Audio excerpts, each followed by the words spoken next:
अस्सलामुअलैकुम my dear students, welcome back. Amjad Sadiq here. आज हम फर्स्ट ईयर की बायोलॉजी का जो चैप्टर नंबर फर्स्ट है उसके लास्ट दो टॉपिक्स के बारे में हम डिस्कस करेंगे। इस तरीके से आपका जो चैप्टर नंबर फर्स्ट है वो कंप्लीट हो जाएगा। तो चैप्टर नंबर फर्स्ट का जो लास्ट टॉपिक्स है, एक है difference between prokaryotic and eukaryotic cells, या जो मेन टॉपिक है टाइप्स ऑफ सेल। तो टाइप्स ऑफ सेल हमारे पास दो किस्म के हैं, एक प्रोकैरियोटिक सेल होता है और एक यूकैरियोटिक सेल होता है। तो दूसरा जो टॉपिक है ये तो डिफरेंसेस इन दोनों के दरमियान में हम डिटेल से डिस्कस करेंगे। और जो लास्ट टॉपिक है वो स्ट्रक्चर ऑफ प्रोकैरियोटिक सेल है, स्ट्रक्चर ऑफ बैक्टीरियल सेल या स्ट्रक्चर ऑफ मॉडल प्रोकैरियोट, वो लास्ट में हम डिस्कस करेंगे, जो इसके साथ थोड़ा बहुत रिलेटेड भी है। डायग्राम जो आखिर में हम डिस्कस करेंगे। तो टाइप्स ऑफ सेल्स दो किस्म के हैं, एक को हम कहते हैं यूकैरियोटिक सेल और एक है प्रोकैरियोटिक सेल। अब प्रोकैरियोटिक सेल क्या होता है और यूकैरियोटिक सेल क्या होता है, will discuss. First of all, the word prokaryotic is the combination of two words, that is the pro means before or false, and other one is the karyotic from karyon mean nucleus. So those cells which have before nucleus or false nucleus is called prokaryotic cell. अब हम discuss करेंगे कि ये false nucleus इसको क्यों कहते हैं, आगे हम डायग्राम की मदद से डिस्कस करेंगे। और जो यूकैरियोटिक सेल है इसकी मीनिंग है, यू का मतलब है ट्रू, और जो कैरियोटिक है ये कैरियन से निकला है। Karyon means nucleus, means those cells which have true nucleus are called eukaryotic organisms. So will discuss at the end कि इसको ट्रू कैरियोटिक क्यों कहते हैं, इसको यूकैरियोटिक क्यों कहते हैं। अब और भी बहुत सारे डिफरेंसेस हैं, इसको हम वन बाय वन डिस्कस करेंगे। ऑलमोस्ट इसी वीडियो लेक्चर में हम 16 डिफरेंसेस के बारे में हम डिस्कस करेंगे। तो फर्स्ट, मेम्ब्रेन बाउंडेड न्यूक्लियस। अब जो आपके पास प्रोकैरियोटिक सेल है ये क्या होता है, this is the membrane bounded nucleus, but ये आप इधर ऐड कर लेके लेक मेम्ब्रेन बाउंडेड न्यूक्लियस, ये क्या आपके पास इसमें मेम्ब्रेन बाउंडेड न्यूक्लियस नहीं होता। फॉर एग्जाम्पल आपके पास ये बैक्टीरियल सेल है, हमने कहा कि ये फॉल्स न्यूक्लियस है। तो देखें, अब इसी सेल के अंदर, इसी प्रोकैरियोटिक सेल के अंदर तो आपके पास ये डीएनए मौजूद है, this is the DNA, but ये जो डीएनए है इसके गिर्द न्यूक्लियर मेम्ब्रेन नहीं है। जब इसके बाहर ये न्यूक्लियर मेम्ब्रेन नहीं है तो ये आपके पास हो गया लेक मेम्ब्रेन बाउंडेड न्यूक्लियस। ये इसके अंदर, इसके ऊपर एक स्पेसिफाइड मेम्ब्रेन ना होने की वजह से ये एक प्रॉपर सेल नहीं है, क्योंकि जो यूकैरियोटिक सेल होते हैं उसमें मेम्ब्रेन बाउंडेड न्यूक्लियस होता है। उसमें इस तरह होता है कि ये क्रोमोसोम है तो इसके गिर्द न्यूक्लियर मेम्ब्रेन मौजूद होता है, किसमें, यूकैरियोटिक सेल में, जिसमें ट्रू न्यूक्लियस होता है। अब इसको हम ट्रू न्यूक्लियस कहते हैं क्योंकि इधर न्यूक्लियर मेम्ब्रेन मौजूद है। इसी न्यूक्लियर मेम्ब्रेन ने साइटोप्लाज्म से न्यूक्लियोप्लाज्म को, न्यूक्लियस को सेपरेट किया है। अब ये आपके पास हो गया अभी यूकैरियोटिक सेल। बट जो प्रोकैरियोटिक सेल होते हैं जिसमें हमने लिखा है कि मेम्ब्रेन बाउंडेड न्यूक्लियस इसमें लेक करती है, they have no membrane bounded nucleus. So what does it mean कि ये जो न्यूक्लियर मेम्ब्रेन है डीएनए के बाहर, this is absent in which type of sales, prokaryotic cell. इसी वजह से तो इसको क्या कहते हैं, बिफोर न्यूक्लियस और फॉल्स न्यूक्लियस, और having no membrane bounded nucleus, or they lack membrane bounded nucleus, while जो eukaryotic है they have membrane bounded nucleus, they possess have membrane bounded nucleus में इसी डीएनए क्रोमोसोम के गिर्द न्यूक्लियर मेम्ब्रेन मौजूद होता है। दूसरी डिफरेंस है क्रोमोसोम डीएनए। अब जो प्रोकैरियोटिक सेल होता है, बैक्टीरिया वगैरह जो होते हैं, जो साइनो बैक्टीरिया होते हैं, उसमें आपके पास जो क्रोमोसोम है, फॉर एग्जांपल ये आपके पास है क्रोमोसोम। अब क्रोमोसोम प्रोकैरियोटिक सेल में किस चीज पर मुश्तमिल है? सिर्फ डीएनए पर मुश्तमिल है। जबकि जो यूकैरियोटिक सेल है इसमें आपके पास क्रोमोसोम जो होता है ये डीएनए प्लस हिस्टोन प्रोटीन। अगर ये यूकैरियोटिक सेल है तो फिर क्या है? डीएनए प्लस हिस्टोन प्रोटीन से क्रोमोसोम बना हुआ होता है in case of eukaryotic cell. Third, DNA is circular. अगर आपके पास ये प्रोकैरियोटिक सेल है फॉर एग्जांपल, तो प्रोकैरियोटिक सेल में डीएनए आप ऑलमोस्ट इस तरह होता है, सर्कुलर होता है। और यूकैरियोटिक सेल जो होती है डीएनए वेरियस शेप्ड। अब डीएनए जो होता है ये मुख्तलिफ शेप के हो सकते हैं। आपके पास क्रोमेटिन मटेरियल की शक्ल में आपके पास क्रोमोसोम बनते हैं, इससे क्रोमोसोम पर डुप्लीकेट होते हैं, ठीक है, तो मुख्तलिफ फॉर्म में पाए जाते हैं यूकैरियोटिक सेल में। फोर्थ, एमबीओ का मतलब है membrane bounded organelles absent.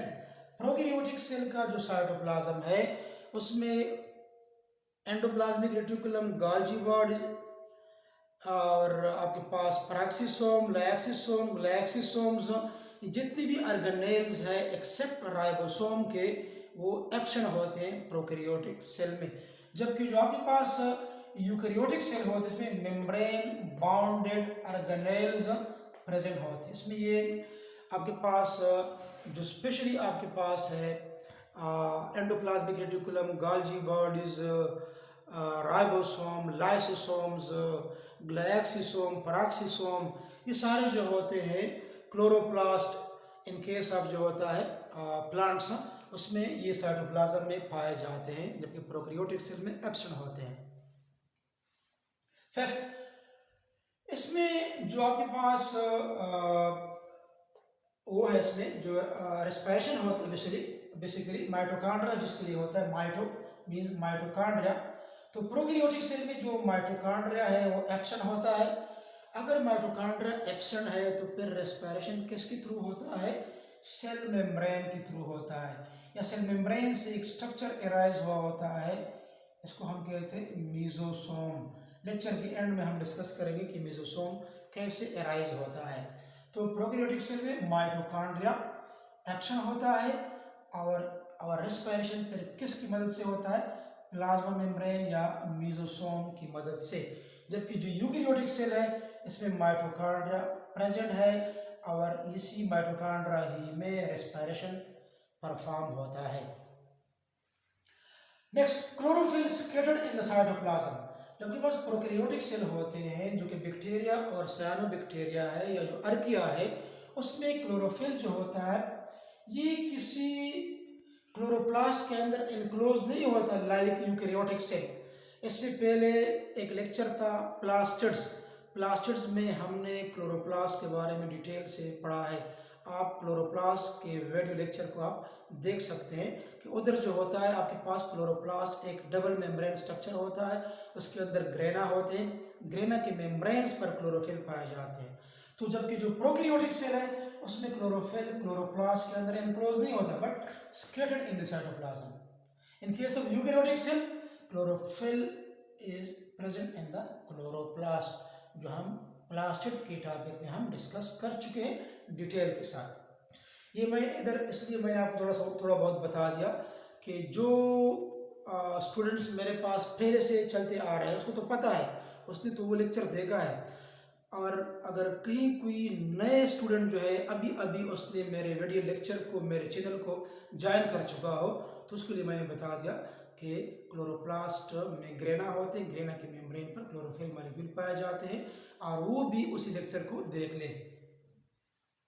Next है राइबोसोम 70 स्वेडबर्ग। अब 70 स्वेडबर्ग इसका सेडिमेंटेशन रेट है। ये जो आपके पास सेल फ्रैक्शनेशन का टॉपिक भी हम डिटेल से पढ़ चुके हैं, डिस्कस कर चुके हैं, उसको आप देख ले तो आपको सारी डिटेल का पता चल जाएगा। जबकि आपके पास यूकैरियोटिक सेल जो होता है उसमें राइबोसोम 80 स्ट्रैटबर का होता है। 8 माइटोसिस जो होता है एब्सेंट, प्रोकैरियोटिक सेल में माइटोसिस एब्सेंट होता है, कोई स्पेंडल फाइबर फॉर्मेशन नहीं होती, और आप कह सकते हैं कि सेल जो होता है बाइनरी फिशन की मदद से डिवाइड होता है, एक बैक्टीरिया दो में डिवाइड हो जाता है। और जो आपके पास यूकैरियोटिक सेल है इसमें सेल डिवीजन माइटोसिस या मियासिस की मदद से होती है। माइटोसिस और मियासिस पर भी सेपरेट लेक्चर्स मेरे चैनल पर मौजूद है, आप इसको देख सकते हैं डिटेल के साथ। और इधर पर बाइनरी फिशन क्या होता है, एब्सेंट होता है यूकैरियोटिक सेल में। 10th one microtubule absent. अब जो आपके पास प्रोकैरियोटिक ऑर्गेनिज्म होते हैं उसमें क्या होता है, उसमें माइक्रोट्यूब्यूल नहीं होते। फॉर एग्जांपल अगर इधर कोई आपके पास फ्लैजेला है फॉर एग्जांपल, तो फ्लैजेला जो होता है वो फ्लैजेला जो बैक्टीरिया में, फॉर एग्जांपल ये बैक्टीरिया का स्ट्रक्चर है तो इस तरह हेयर ले स्ट्रक्चर एराइज हुआ होता है, इसको हम कहते हैं फ्लैजेला। फ्लैजेला जो होता है ये माइक्रोट्यूब्यूल से बना नहीं होता, बल्कि ये फ्लैजेलिन प्रोटीन से बना होता है। और जो आपके पास यूकैरियोटिक है उसमें माइक्रोट्यूब्यूल प्रेजेंट होता है, माइक्रोट्यूब्यूल प्रेजेंट होता है, मतलब जो आपके पास फ्लैजेला है ये फ्लैजेला जो होता है ये माइक्रोट्यूब्यूल से बना होता है। जिस इससे पहले एक लेक्चर हम डिस्कस कर चुके हैं सेंट्रियोल में जो फ्लैजेला और सीलिया का हमने जिक्र किया है, तो ये फ्लैजेला जो होते हैं बेसिकली माइक्रोट्यूब्यूल से बने होते हैं। बट प्रोकैरियोटिक ऑर्गेनिज्म में फ्लैजेला जो होते हैं ये फ्लैजेलिन प्रोटीन से बने होते हैं, फ्लैजेलिन FLAGELLIN फ्लैजेलिन प्रोटीन से ये बने हुए होते हैं। 11th सेल वॉल जो होता है प्रोकैरियोटिक ऑर्गेनिज्म का, स्पेशली बैक्टीरिया का, म्यूरिन इसको हम कहते हैं, म्यूरिन से बना हुआ है। म्यूरिन का केमिकल कंपोजिशन क्या है, peptidoglycan. Peptido means amino acids mean protein, glycan mean glucose mean carbohydrate, मतलब बैक्टीरिया का सेल वॉल म्यूरिन है जो कि प्रोटीन और कार्बोहाइड्रेट से बना होता है, अमीनो एसिड्स और ग्लूकोज से, पॉलीसेकेराइड से बना होता है।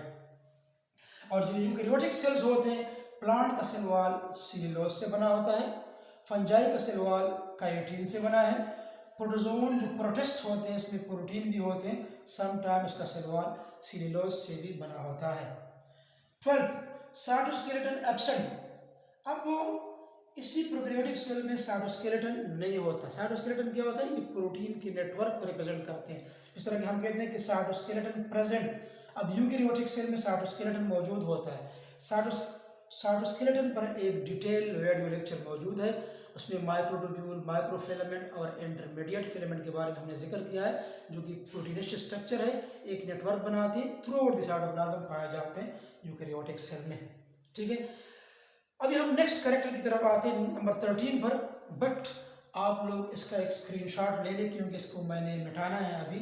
नेक्स्ट थोड़ा बहुत हमने डिटेल से कुछ और कैरेक्टर के बारे में हमने पढ़ना है, क्योंकि बहुत बार स्टूडेंट कहते हैं कि आप सर थोड़ा सा आखिर में हमें थोड़ा सा साइड पर होते जाएं ताकि हम इसका स्क्रीनशॉट लें। तो आप स्क्रीनशॉट ले सकते हैं, और इसको मैंने क्या करना है, अभी मैंने इसको रिमूव करना है। अब रिमूव मैंने करना है इसको, तो आप स्क्रीनशॉट इसका ले लें। अभी नेक्स्ट प्रॉपर्टीज की तरफ हमने आना है कि नेक्स्ट कौन कौन से प्रॉपर्टीज है जो इसमें पाए जाते हैं। तो डिफरेंस हम बेसिकली पढ़ रहे हैं। डिफरेंस हम किस चीज का पढ़ रहे हैं, हम बेसिकली डिफरेंस पढ़ रहे हैं प्रोकैरियोटिक सेल और यूकैरियोटिक सेल्स का, कि प्रोकैरियोटिक सेल और यूकैरियोटिक सेल में डिफरेंस क्या है। तो अब देखें, अभी हम इधर प्रॉपर इसके डायग्राम के बारे में हम डिस्कस करते हैं कि प्रोकैरियोटिक का डायग्राम किस तरह होता है और यूकैरियोटिक का डायग्राम जो होता है वो किस तरह होता है। फॉर एग्जांपल देखिए, आपके पास ये यूकैरियोटिक सेल है, ये आपके पास प्रोकैरियोटिक सेल है। तो इसके एग्जांपल्स हमने दिए हैं। प्रोकैरियोटिक एग्जांपल है बैक्टीरिया, साइनोबैक्टीरिया जिसको हम ब्लू ग्रीन एल्गी कहते हैं, और साथ साथ अर्किया। कमिंग एक चैप्टर है किंगडम मोनेरा का, उसमें हम अर्किया के बारे में भी हम डिस्कस करेंगे। ये भी एक प्रोकैरियोटिक ऑर्गेनिज्म है। अब इसके एग्जांपल तो ये हो गए। अब यूकेरियोट्स के एग्जांपल्स क्या है? फॉर एग्जांपल यूकेरियोट्स में आपके पास शामिल है प्लांट्स, प्लांट्स भी आपके पास यूकेरियोट्स है, एनिमल्स भी आपके पास यूकेरियोट्स है, प्रोटिस्ट्स भी आपके पास क्या है? यूकेरियोट्स है, और आपके पास जो है फंजाई, ये चारों किस्म के ऑर्गेनिज्म आपके पास यूकेरियोटिक है। ये यूकेरियोटिक ऑर्गेनिज्म है, ये यूकेरियोटिक सेल से बने हुए होते हैं, और ये इसके एग्जांपल है प्रोकैरियोटिक का। तो ये आपके पास एग्जांपल है। अभी 13 पॉइंट, जो प्रोकैरियोटिक सेल है इसका जो नेचर है, ये जो सेल है ये प्राइमेटिव होते हैं, एंशिएंट सैंपल, इसकी सैंपल बॉडी होती है, मोस्टली यूनिसेलुलर होते हैं, एक सेल से इसकी बॉडी बनी हुई होती है। So these are basically unicellular, unicellular, ठीक है। और जो आपके पास यूकेरियोटिक सेल है 13 नंबर पे, जो आपके पास यूकेरियोटिक सेल है, बेसिकली ये क्या होते हैं? ये एडवांस होते हैं, दीज आर एडवांस भी होते हैं, और कॉम्प्लेक्स, इसकी बॉडी कॉम्प्लेक्स होती है, और दे मे बी यूनिसेलुलर और मल्टीसेलुलर, क्योंकि प्रोटिस्ट में, फंजाई में भी कुछ यीस्ट है, फॉर एग्जांपल यूनिसेलुलर है, प्रोटिस्ट में भी आपके पास क्लेमाडोमोनास है, पैरामेशियम में यूग्लिना है, ये सिंगल सेल्ड ऑर्गेनिज्म है। बट प्लांट्स और एनिमल्स जो सारे जो होते हैं वो ऑलमोस्ट क्या है? आपके पास मल्टीसेलुलर है। तो इसी वजह से इसकी बॉडी क्या एडवांस भी है, कॉम्प्लेक्स भी है। और बेसिकली यूकेरियोट्स, इससे पहले लेक्चर में हम पढ़ चुके हैं, जब हम एंडोसिम्बायोसिस पढ़ रहे थे माइटोकॉन्ड्रिया में या जो क्लोरोप्लास्ट में, हमने कहा था कि ये जो यूकेरियोट्स है बेसिकली दीज आर इवॉल्व, इसकी जो इवोल्यूशन है, इवॉल्व फ्रॉम प्रोकैरियोटिक ऑर्गेनिजम्स, ये प्रोकैरियोटिक सेल बैक्टीरिया ही से वजूद में आ गए हैं, ठीक है। और 14 पॉइंट, प्रोकैरियोटिक सेल में cell membrane lack cholesterol and contain enzyme. Cell membrane जो होता है इसमें क्या होता है? लेक कोलेस्ट्रॉल, इसके सेल मेम्ब्रेन का जो स्ट्रक्चर है, हम सेल मेम्ब्रेन के टॉपिक को हम डिटेल से डिस्कस कर चुके हैं, उधर आप देख सकते हैं, उधर भी हमने ये जिक्र किया है कि प्रोकैरियोटिक सेल का जो सेल मेम्ब्रेन है बेसिकली, उसके सेल मेम्ब्रेन में कोलेस्ट्रॉल जो होता है नहीं होता। और जो आपके पास यूकेरियोटिक सेल है उसका जो आपके पास सेल मेम्ब्रेन है उसमें आपके पास जो कोलेस्ट्रॉल है वो क्या है? वो आपके पास मौजूद है, कोलेस्ट्रॉल प्रेजेंट, और साथ साथ lake cholesterol and contain enzymes. अब सेल मेम्ब्रेन पर एंजाइम पाए जाते हैं जो कि रेस्पिरेशन में हेल्प करते हैं, और इधर जो होते हैं, इधर जो एंजाइम होते हैं वो स्पेसिफिक होते हैं, हर एक ऑर्गेनेल के लिए अपने अपने एंजाइम होते हैं, हर एक फंक्शन के लिए अपने अपने एंजाइम होते हैं। तो ये इधर स्पेसिफिक है, इधर उधर सेल मेम्ब्रेन पर, इधर डिफरेंट ऑर्गेनेल्स के अंदर स्पेसिफिक है। 15 डिफरेंस, प्रोकैरियोटिक सेल में हैप्लॉइड सेल होते हैं और सिंगल क्रोमोसोम होता है, क्योंकि ये एक बैक्टीरिया का सेल है फॉर एग्जांपल, तो ये क्या है? इसके अंदर एक ही क्रोमोसोम है, तो एक ही क्रोमोसोम है, तो क्या ये ऑलमोस्ट क्या होगा? ये हैप्लॉइड, इसको हम कहते हैं सिंगल क्रोमोसोम, ये हैप्लॉइड होता है। जबकि जो आपके पास यूकेरियोटिक सेल है इसमें क्या होते हैं? इसमें सेल जो होता है, क्रोमोसोम जो होते हैं वो आपके पास डिप्लॉइड भी होते हैं, और साथ साथ आपके पास हैप्लॉइड फॉर्म में भी, उसको हम एन से रिप्रेजेंट करते हैं, हैप्लॉइड। और जो लास्ट पॉइंट है दोनों के दरमियान में 16, DNA replication in cytoplasm. Prokaryotic cell में तो ये पूरा का पूरा साइटोप्लाज्म है, प्रॉपर न्यूक्लियस तो मौजूद नहीं है, न्यूक्लियोप्लाज्म तो है नहीं, तो अलबत्ता जिस रीजन में आपके पास डीएनए पाया जाता है उस रीजन को न्यूक्लाइड कहा जाता है, उस रीजन को हम क्या कहते हैं? न्यूक्लाइड। ये न्यूक्लाइड जहां पर डीएनए पाया जाता है। और जो आपके पास 16 पॉइंट है आपके पास जो यूकेरियोटिक का, उधर आपके पास जो डीएनए रेप्लिकेशन है, डीएनए रेप्लिकेशन वो आपके पास किधर होता है? न्यूक्लियस के अंदर होता है, क्योंकि इसमें तो प्रॉपर न्यूक्लियस पाया जाता है, ठीक है। तो इन दोनों के दरमियान में क्या थे? मेन डिफरेंसेस थे। अभी आप स्क्रीनशॉट इसका ले, इसको मैंने दोबारा मिटाना है, अभी मैंने दोनों के डायग्राम की मदद से आपको समझाना है इसके डायग्राम किस तरह होते हैं। देखें फॉर एग्जांपल आपके पास एक प्रोकैरियोटिक सेल है और एक आपके पास यूकैरियोटिक सेल है। तो यूकैरियोटिक सेल में तो हम किसी फंजाई को भी ले सकते हैं, प्लांट को भी ले सकते हैं और एनिमल सेल को भी हम ले सकते हैं। जबकि आपके पास जो प्रोकैरियोटिक सेल है उसमें आप बैक्टीरिया भी शामिल है, आपके पास अर्किया भी आपके पास शामिल है, तो इसको आप ले सकते हैं। फॉर एग्जांपल देखिए, ये आपके पास है, पहले हम ड्रा करते हैं यूकैरियोटिक सेल में हम एनिमल सेल को लेते हैं सबसे पहले। फॉर एग्जांपल ये आपके पास है एनिमल सेल। एनिमल सेल को हमने इसलिए लिया क्योंकि इसमें न्यूक्लियस जो होता है बिल्कुल सेंटर में होता है, ठीक है। इसके अंदर क्रोमोसोम मौजूद होते हैं, ठीक है, और इसके अंदर ऊपर जो है प्रॉपर सेल मेम्ब्रेन मौजूद है। तो ये बेसिकली आउटर मोस्ट कवरिंग जो है इसका है सेल मेम्ब्रेन। ये जो न्यूक्लियस का मेम्ब्रेन है इसको हम कहते हैं न्यूक्लियर मेम्ब्रेन। अब जो आपके पास प्रोकैरियोटिक सेल है, फॉर एग्जांपल ये आपके पास प्रोकैरियोटिक सेल है, एक बैक्टीरिया का सेल हम लेते हैं फॉर एग्जांपल, ठीक है। तो बैक्टीरिया के सेल में आपके पास होगा फॉर एग्जांपल ये बाहर एक मेम्ब्रेन है, फॉर ये कैप्सूल है फॉर एग्जांपल, फिर आपके पास सेल वॉल है और सेल वॉल के इनर साइड पर आपके पास पाया जाता है फिर आपके पास पाया जाता है सेल मेम्ब्रेन। तो फॉर एग्जांपल ये बैक्टीरियल सेल है, ये आपके पास यूकैरियोटिक एनिमल सेल है। तो हम सिर्फ दोनों के दरमियान में न्यूक्लियस के बेस पर डिवीजन करते हैं कि ये प्रोकैरियोटिक सेल है और ये यूकैरियोटिक सेल है, ठीक है। तो अभी देखिए आप इसमें ये आपके पास है क्रोमोसोम।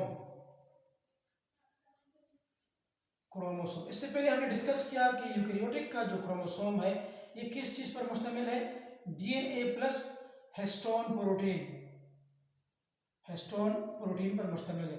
और इधर प्रोकैरियोटिक का जो आपके पास क्रोमोसोम है ये सिर्फ और सिर्फ किस चीज पर मुश्तमिल है, डीएनए पर मुश्तमिल है। अब इसके गिर्द कोई न्यूक्लियर मेम्ब्रेन नहीं है ताकि इसका प्रॉपर न्यूक्लियस बन जाए। दैट्स व्हाई हम कहते हैं कि प्रोकैरियोटिक सेल में फॉल्स न्यूक्लियस होता है, लेक मेम्ब्रेन बाउंडेड न्यूक्लियस। और जो यूकैरियोटिक सेल है उसमें ये क्रोमोसोम है, क्रोमोसोम के गिर्द एक प्रॉपर न्यूक्लियर मेम्ब्रेन मौजूद है। इस तरह के हम न्यूक्लियस के बारे में एक डिटेल लेक्चर रिकॉर्ड कर चुके हैं, आप उसको चेक कर सकते हैं कि न्यूक्लियस के कंपोनेंट कौन कौन से, वो सारे कंपोनेंट्स यूकैरियोटिक सेल में मौजूद होते हैं और ये न्यूक्लियर मेम्ब्रेन इसी क्रोमोसोम को बाउंड करते हैं। दैट्स व्हाई हम कहते हैं कि ये यूकैरियोटिक सेल है और ये आपके पास प्रोकैरियोटिक सेल है, ठीक है। तो ये आपके पास डायग्राम भी हमने ड्रा किया दोनों का, तो इसको आप जो है इसको आप सीख ले, इसको आप एक पेज और पेन ले ले, इसको आप अपने साथ क्या करें, नोट कर ले। अभी जो इसी में जो हमारे पास जो लास्ट टॉपिक है वो है स्ट्रक्चर ऑफ प्रोकैरियोटिक सेल, उसको इंशाल्लाह हम कमिंग लेक्चर में डिस्कस करते हैं। तो उम्मीद है आपको समझ आया होगा। अगर फिर भी कोई मुश्किल है तो आप कमेंट बॉक्स में पूछ सकते हैं और अपनी दुआओं में हमें याद रखिए। अगर आपको ये लेक्चर पसंद आया हो तो ज़रूर मेरे चैनल को सब्सक्राइब करें और अपने दोस्तों के साथ भी शेयर करें। अल्लाह हाफिज़।